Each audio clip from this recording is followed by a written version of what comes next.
Sometimes, the only thing you can do is put up warning beacons and hope people listen to them.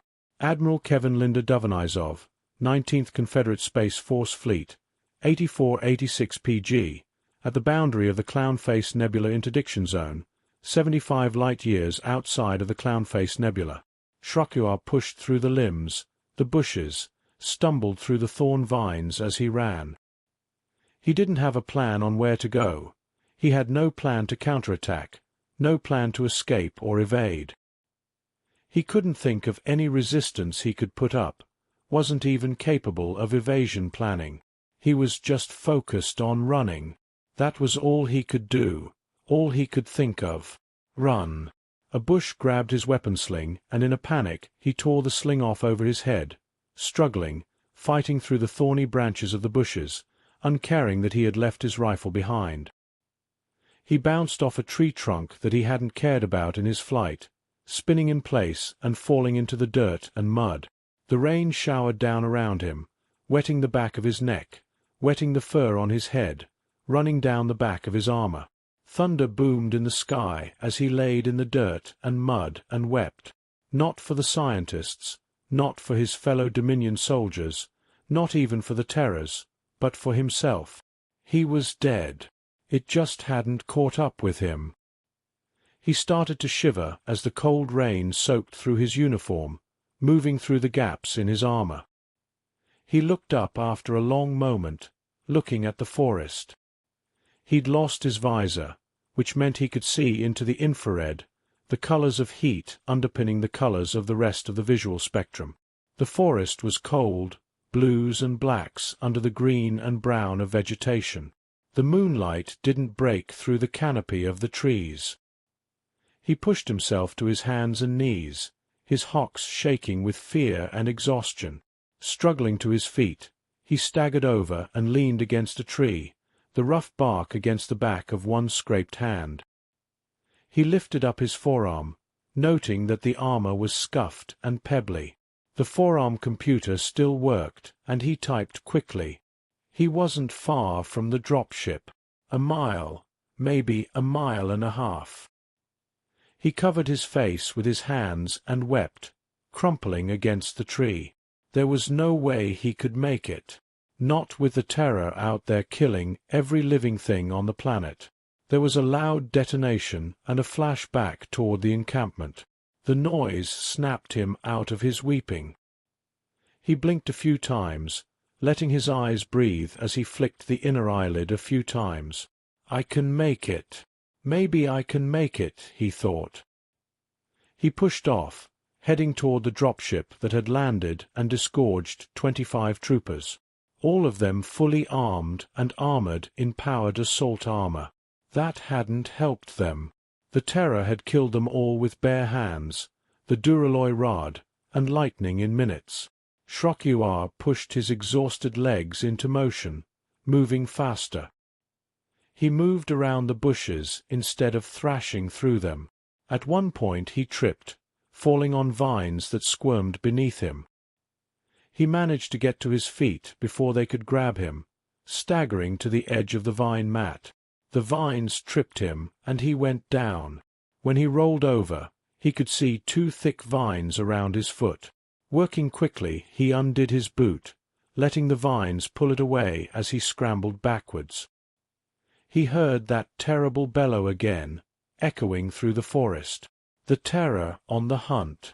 The sound drove him to move faster, now thrashing through bushes, through ferns, running as fast as he could. He got hung up in a bush and frantically pulled off his chest armor, letting the bush have it and the equipment harness that was tangled in the bush branches. He made low sounds of terror as he shoved his way free of the bush, even as it raked him with thorns, ripping at his uniform and the fur-covered flesh beneath. He stopped, staring, and went down on his knees when he reached the clearing where the dropship had landed. The lights were still on, illuminating around it. There were armored body parts scattered around, dismembered torsos flung into the trees. The inside of the windshield was coated in blue gore from where the Terror had gotten inside and killed the crew. The side door was still open. After a moment he got to his feet, staggering forward, fixated on the dropship. "I can make it," went through his head. He took a handful more steps. He was in the middle of the bodies when the impact threw him through the air to bounce off the armored hull of the dropship. It drove the breath from him, and he felt the agony of a bone in his forearm snapping between his second elbow and his wrist. He fell to the ground, already breathless, and he felt his ankle snap as he landed badly, collapsing onto his side. He could hear it. He. He rolled over, staring at the sky. There was lightning in the clouds. Clean, white lightning. The thunder rumbled faintly. He could hear footsteps. And that sound. He. The rain fell in his face, and he swallowed, the pain of his injuries making him shiver. There was motion, and he realized that he could see the terror standing over him. Its mouth was still pulled up at the corners, bearing meat-tearing teeth. It was still making that noise. He. "Please," he moaned. He blinked. "Please, quickly. Kill me quickly." The terror just stood over him, looking down. Ha. The terror made the noise through gritted teeth. Liquid still ran from its wide eyes. "Everyone else is dead. Just kill me quickly with mercy," Ch.12 said. Ah! That fist was leveled at him, wreathed in blue and red lightning. It snarled up and down the arm. Ha. "Just kill me too," Ch.12 whispered. He coughed and could taste blood from where he'd bitten his tongue when he'd hit the side of the dropship. The sound stopped. The lightning snarled, diminished, and went out. The terror stared at him with those terrible eyes. "No," the terror growled in perfect Dominion standard, the low pitch of its voice barely in Ch.12's hearing range. It stared down, its eyes burning red. "No, you live with it." The terror whirled around and vanished. Ch.12 could hear the footsteps recede. He closed his eyes and started weeping. The light and the singing of local Averins woke him up. That and the pain.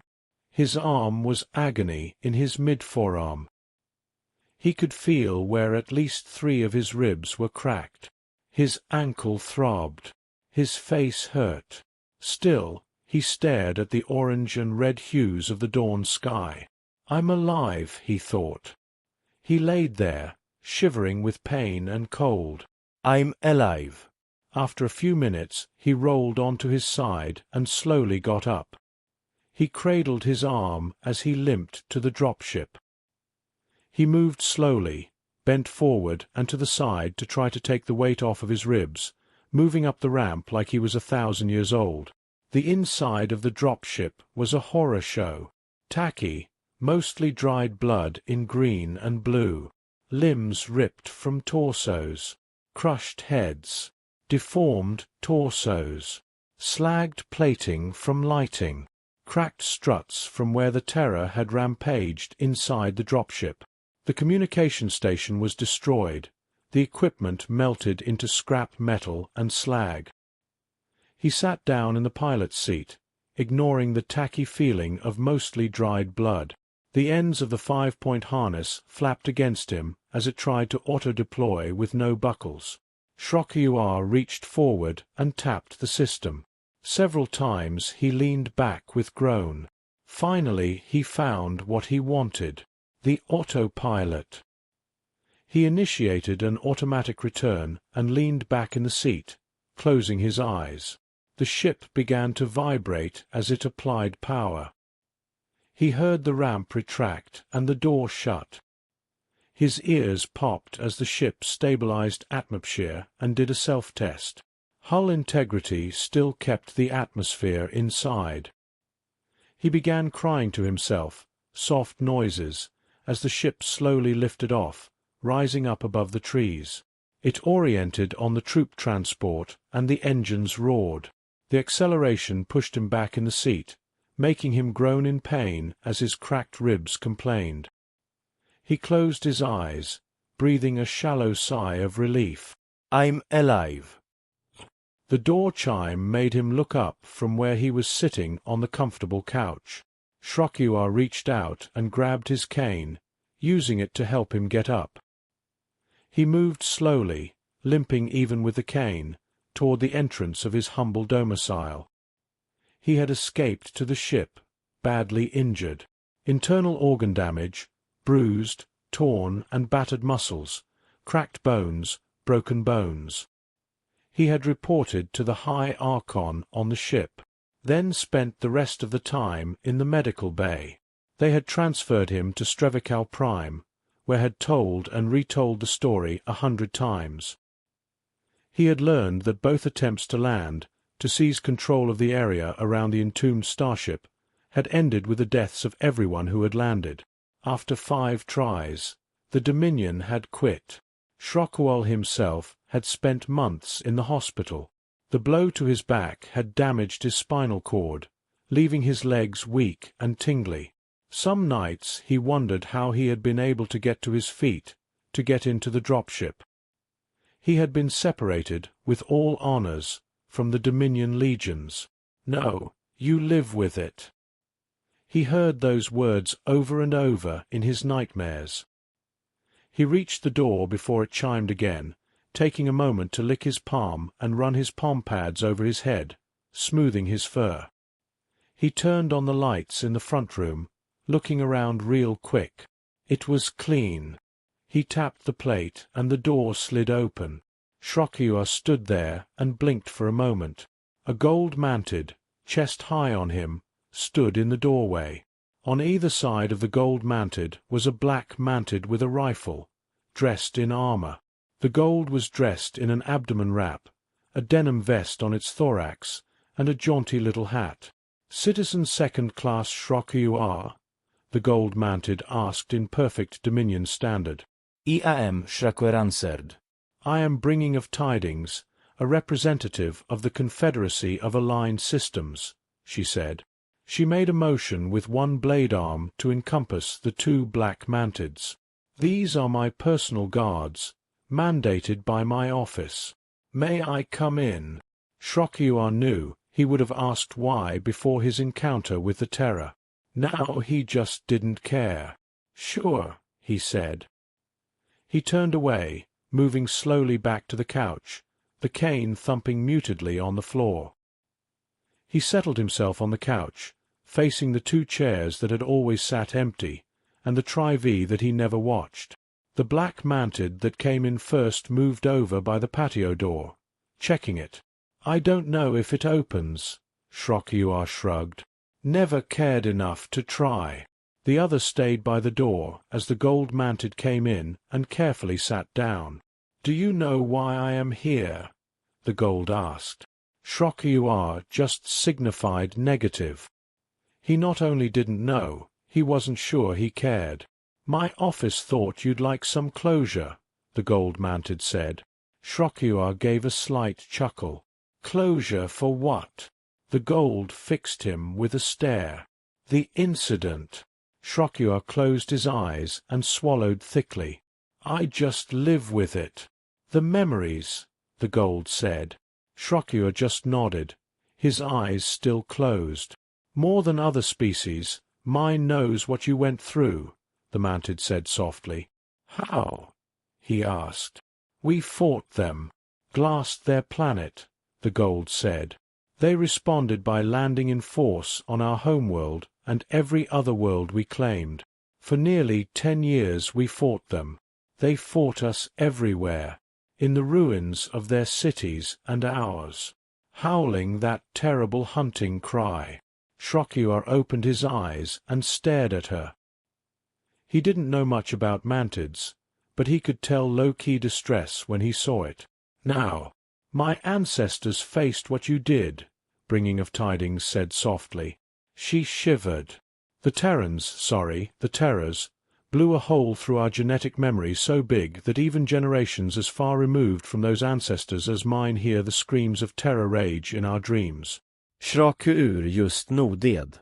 That raw hatred for every living thing, that enraged need to smash, to rend, to destroy, to kill everything that filled the terror, Bringing said softly. Which is why I bring you closure. Ch.12 closed his eyes and took a deep, slow breath. The pain in his chest was a familiar one, his ribs having never healed right, one of his lungs now missing. How? There is no closure, Ch.12 whispered. He's gone now. He can't hurt you, Bringing said gently. Ch.12 opened his eyes. What? How? He was in great pain, in agony, agony that would never cease, agony that had turned to madness, a madness that only fueled his agony, Bringing said. She looked down. The Telkan Marine Corps tried to bring him in, tried to convince him to set aside that howling rage, even tried the songs of comfort to try to calm him. She looked up. They were forced to kill him. It wasn't easy, but they managed it, she said. How? Ch.12 licked his suddenly dry lips. How many? Bringing shook her head. None. Sadly, the Telkans are familiar with such things. Ch.12 looked down. Oh, we recovered the remains of the others, she said gently. He will be interred on Telkan 2, where the Telkan entomb recovered remains. He will be interred with his wife and child. Ch.12 noded. We know what happened. When the Xenocide event occurred, their ship was in jump space. They had to fight against their fellow terrors that had been driven mad by the Xenocide event. The ship dropped out, but was damaged. No drives worked, its reactors dead. They put themselves in cryo in hopes they'd be found, Bringing said. In time, the ship crashed on the planet. Where we found them, Ch.12 said, looking down. Where you found them, Bringing said. She was silent a moment. His pain is over, she stood up. I hope, my office hopes, that now your pain can be healed. Ch.12 nodded, going to get up. Please. We can see ourselves out, Bringing said. Ch.12 noded. The Mantids left. He turned off the light with the remote, just sitting on the couch. You live with it,